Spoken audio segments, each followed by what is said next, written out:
folding, nesting, furniture storage solutions let you host guests without turning a small home into a cluttered storage unit. Choose pieces designed for vertical or nested storage first.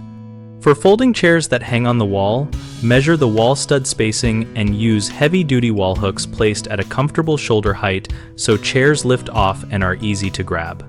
With nesting tables, pick a set where each table slides fully under the next without protruding legs. Keep the largest table against a wall or under a console to act as a surface when not stacked. For folding step stools and compact benches, select models with integrated handles or cutouts so they hang or slide into narrow cubbies. Consider adding felt pads to prevent scratching and to reduce noise when moving them.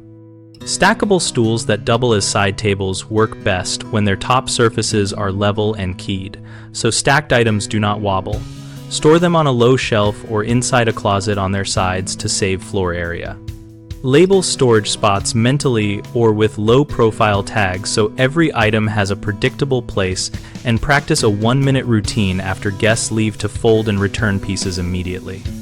Common mistakes include choosing pieces that are heavy and awkward to move, which leads to them being left out. Opt for lightweight materials like aluminum or molded plywood and test the lift before buying.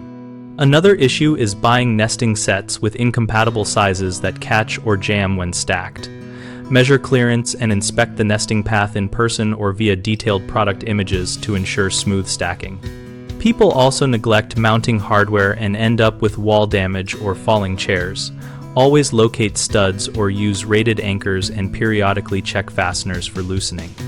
BigHomeProjects.com connects homeowners and contractors around projects like optimizing small space furniture. We help homeowners find local contractors and let contractors find work, and we host a discussion community where we share tips and real experiences about storage solutions.